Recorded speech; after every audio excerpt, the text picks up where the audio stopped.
Hello everyone. Today we'll discuss about the thyroid gland part 1. Now first of all, this is the thyroid gland. Now it is the largest endocrine gland in the body and it consists of basically two lobes joined together by a narrow isthmus and is located on either side of the trachea just below the larynx. It receives high blood supply. Now the histological structure of the thyroid gland. Now histologically, each lobe of the thyroid gland is divided into various lobules by fibrous tissue septa. Remember, each lobe of gland is divided into various lobules, and each lobule is made up of an aggregation of several follicles. Now this is one follicle, okay, and each follicle is lined by follicular cells. These are the follicular cells. Now the follicular cells vary in shape with the degree of glandular activity. Normally at average level of activity, the cells are cuboidal in shape. As you can see, this is the moderate activity and they are cuboidal in shape. The cells are cuboidal, the colloid in the follicles is moderate in amount. This is the colloidal substance inside. Now this is the colloidal substance, this is the follicular cells, these are the parafollicular cells. Remember, this is the capillary and this is the connective tissue. Now over here, as you can see, this is the follicular cells, cuboidal in shape at the moderate activity, and the colloidal are also moderate in amount. Now during the high degree of activity, the cell becomes columnar, as you can see, and during the inactive state, the cell becomes flat.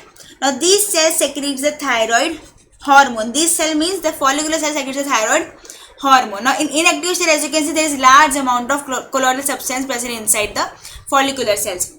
Now the parafollicular cells means this one. The parafollicular cells or the C cells are scattered between the follicular cells and basement membrane and secretes the calcitonin. Remember, this secretes the calcitonin. Now next is the colloidal substance. Now this is the homogeneous material that fills the cavity of each follicle, and the major constituent of the colloid is the, remember, thyroglobulin. Thyroglobulin actually consists the main constituent of the colloidal substance. Now this thyroglobulin is actually a glycoprotein, and during the active state the follicles are depleted. During the active state the follicle depleted of colloid, and in the resting state when unstimulated the follicles accumulate the colloids. Now the thyroid hormones. Now the two principal thyroid hormones includes, remember, the T4. T4 is the tetraiodothyronine, constitute the 90% of the thyroid output. Remember, 90% of the thyroid output is T4. And the T3, that means the triiodothyronine, constitutes around 10% of the thyroid output. Now calcitonin is also secreted by the thyroid gland, and if you remember, the parafollicular cells actually secretes the calcitonin and is concerned with the calcium homeostasis. Now next is very important, that is the biosynthesis and the storage of the thyroid hormone. Now the thyroid hormone, that is the T4 and the T3, are synthesized from the tyrosine and iodine by the enzyme complex peroxidase. Now before going in detail about this, first of all, you may know that the iodine is actually very essential for the synthesis of the thyroid hormones, right? So first of all, we'll discuss about the metabolism of the iodine. Now the whatever iodine you ingest, it is actually in the form of iodides, right? So whatever you take is in the form of iodides, okay? And the sources of the iodine are, first of all, sea fish, bread, milk, vegetables, etc. Now the fate of the iodides. Now whatever iodides you eat, 80% of the iodides are absorbed from the GIT and removed from the GIT by the thyroid gland, okay? And they're actually taken up by the thyroid gland for the particular synthesis of the iodine. Now the thyroid gland constitutes around 5 to 8 milligram of iodine, that is around 95% of the total iodine content in the body. So thus, because of this, the thyroid serves as a store of iodine. Of the total thyroid iodide, only 5% is present within the cell of the follicular epithelium. The rest 95% is present in the follicular lumen, stored in the colloid as thyroglobulin. If you remember, thyroglobulin actually constitutes the basic constituent of the colloids. So basically 95% is actually present in the as a form of the thyroglobulin, while the 5% is present in the follicular epithelium. So now this was the fate or the formation of the iodine, which is very important for the this thyroid hormone formation. So basically, just remember, the 80% of the iodides are taken or absorbed by the GIT and taken up by the, removed from the GIT and taken up by the thyroid gland. Now this thyroid gland actually converts this iodides into basically into iodine and stores it in the form of iodine, remember. Now we'll talk about the biosynthesis of the thyroid hormone. Now these all steps are basically involved. Now first step is the iodine trapping. The first step in the synthesis of the thyroid hormone is the uptake of the iodine by the thyroid gland, which occurs against the chemical and the electrical gradient. It is an energy requiring process. Now second is over here the synthesis and the secretion of the thyroglobulin. What is thyroglobulin? It is a main constituent of the colloidal particle of over here, so these are the follicular cell, and this is the follicular lumen having the thyroglobulin. So these are the follicular cells. So this TG or thyroglobulin, which constitutes this colloidal particle or colloidal substance, is actually, this TG is actually we can say large glycoprotein is synthesized on the rough endoplasmic reticulum of the thyroid epithelial cells and released in the lumen of the follicle.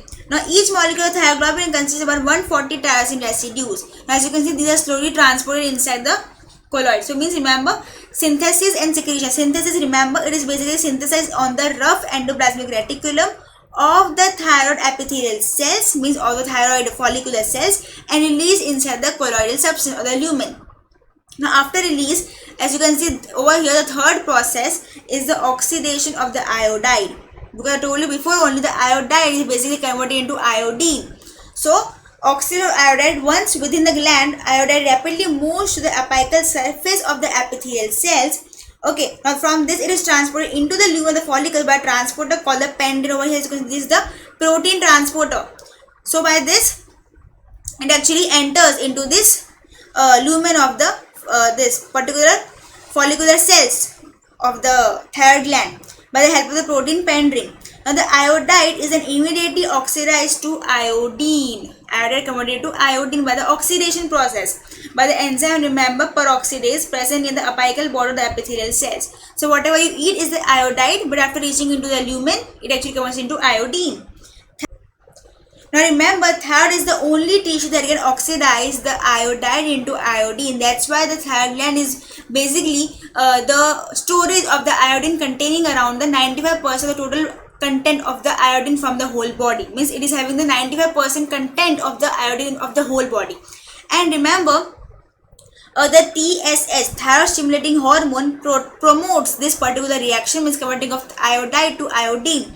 Well, there are some drugs which actually inhibits this reaction, and they are, remember, 3 anti-thyroid drugs, very important, that is the thiourea, thiouracil, and the methimazole. Thiourea, thiouracil, and the methimazole actually inhibits this conversion. The next step is very interesting, that is the organification of the thyroglobulin. Now this basically refers to the iodination of the tyrosine residues present in the thyroglobulin molecule. Now in the thyroglobulin molecule we have tyrosine. Now there is the iodination of this tyrosine molecule.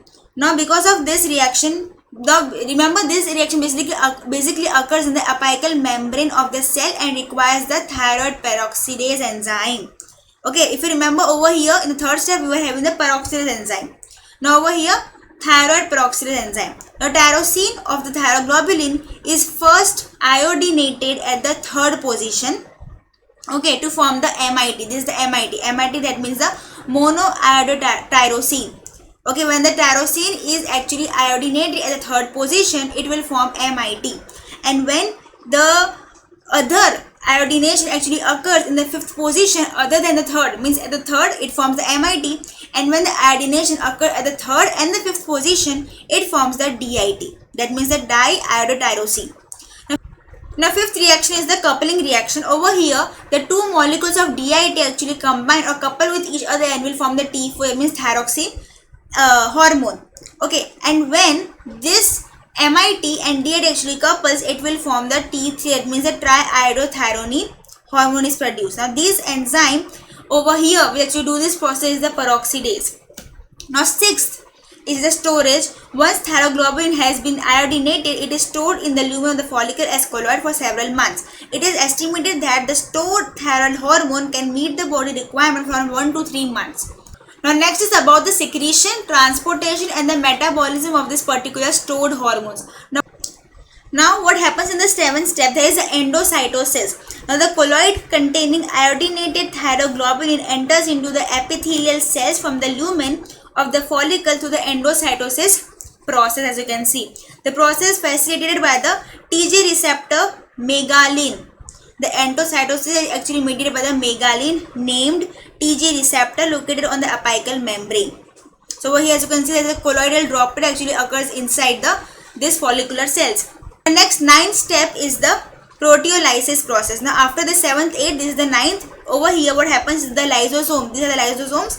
So these lysosome vesicles contain the proteolytic enzyme, digest the thyroglobulin molecule, releasing T4, T3, DIT, amide and other amino acid constituents into the cytoplasm of the epithelial cells. Now this T3 and T4 diffuses through the basal border of the epithelial cells into the bloodstream via the adjacent rich capillary plexus. Okay, this is the 10th process. Now the MIT and the DIT over here are rapidly deiodinated within the follicular cell by the enzyme deiodinase. Okay, and in this way the iodine is retrieved for recycling along with the tyrosine into T4 and T3 synthesis. Okay, so these are recycled back and we'll use again. Now next is the transportation of the T4 and T3. Now how they are basically transported. Now these are being transported into two forms, bound form and the free form. Now bound form, most of the circulating T4, that is a 99.95%, and the T3 is 99.5%, is bound to a specific binding protein, namely the TBG, that means the thyroid binding protein, transerythrin, and the TBPA, thyroid binding albumin. Now next is the free form. Now the only about 0.05% of the T4 and 0.5 of the T3, remember, circulate as unbound or the free form in the plasma. Now these free unbound forms, remember, they are the basically active or the biologically active form of the hormones. Now the metabolism of the thyroid hormone. The major pathway of the peripheral metabolism of the circulating thyroid hormone include the deiodination, the deamination, and then decarboxylation, and then also conjugation with the glucuronic acid known as the glucuronidation. Now the regulation of the thyroid hormone secretion. Now it is basically regulated by the negative feedback through the hypothalamus anterior pituitary thyroid gland axis and the autoregulation of the thyroid gland. Now first of all, the negative feedback mechanism through the hypothalamus anterior pituitary gland axis. Now over here the negative feedback mechanism actually operated by the hypothalamus and the anterior pituitary part. Okay, now first of all, TSH. Now if you know that the TSH is basically secreted by the anterior pituitary part, right, and this TSH actually affects on the thyroid gland and causes the secretion of the formation of the T4 and T3 hormones, right, and it increases the secretion of thyroid hormone by accelerating all the steps in the biosynthesis. It also increases the number, means the hyperplasia, and the size, it is the hypertrophy of the follicular epithelial cells, this TSH, and it increases the vascularity of the thyroid gland. So this TSH basically do many of the process to actually accelerate the thyroid gland synthesis, hormone synthesis. Now, the regulation of TSH by the negative feedback mainly depends upon the two things, that means the feedback control by the plasma T4 and T3 and the hypothalamic control of TSH by the TRH. Okay, now first of all, by T4 and T3, of course, if there will be more production of T3 and T4, so this will actually do the negative feedback to the anterior pituitary gland, anterior pituitary part, okay, and it will inhibit the production of TSH, and so ultimately there will be decreased stimulation to this thyroid gland and there will be decreased secretion of T4 and T3 hormones. Now, what about hypothalamic control of TSH? Hypothalamus exerts its effect by secreting the thyrotropin releasing hormone TRH. Now, this hormone is a tripeptide secreted by the arcuate nucleus of the hypothalamus and is stored in the median eminence, from which it is released into the hypothalamo-hypophyseal portal vessel to reach the anterior pituitary gland. Now this TRH acts on the basophil or the thyrotropes in the anterior pituitary and controls the release of TSH. Now the secretion of TRH by the hypothalamus is controlled by mainly nervous stimuli like emotion, stress, exposure to cold, and negative feedback control exerted by the T3 and T4 level on the hypothalamus, same as that of the TSH stimulation or inhibition. Now next mechanism is the next regulation is the auto-regulation of the thyroid gland. Now what happens over here is the secretion of the thyroid gland are regulated by the amount of the iodine we take in our food diet. Now, if there is deficient amount of iodine content in the food, then the iodine receptors mechanism of the follicular cell becomes super efficient, and vice versa is also true. So means if there is high amount of iodine in our diet, so it will cause less efficient work of this particular follicular cell to take up this particular iodine from the blood vessels. And if there is less amount of iodine in a diet, so it will super efficiently work to take as much as iodine from the blood vessels. So when there is excess of iodine content in the food, the iodine trapping becomes less efficient and organification of the excess amount of iodine does not occur. In this way, iodine availability for the thyroxine synthesis remains constant, and this phenomena is known as the autoregulation thyroid gland. Now, the action of the thyroid hormone, first of all, effect on the growth and tissue development. It actually increase the growth and the maturation of the bone, increase the tooth development and eruption, increase the growth and maturation of the epidermis, hair follicle and nails, increase the rate and force of skeletal muscle contraction, and inhibit the synthesis and the increased degradation of the mucopolysaccharides in the subcutaneous tissue. Now, it also plays an important role in tissue differentiation and maturation, and is evidenced by the absence of the metamorphosis in the tadpole into baby frog after experimental removal of the thyroid gland from this particular tadpole. If we remove the thyroid from a particular tadpole, so it won't be able to convert into mature frog. Now also, the T3 seems to be necessary for proper axonal and dendritic development as well as normal myelination in the nervous system. Now next is the effect on the metabolic rate. Now, thyroid hormone in general stimulates the metabolic activity. So means it enhances the metabolic activities and increases the basal rate of oxygen consumption and the heat production in most tissues of the body except brain, retina, gonads, lungs and spleen. So these are the metabolic effect of the thyroid hormone on the carbohydrate metabolism, protein, lipid, thermogenesis and the autonomic nervous system.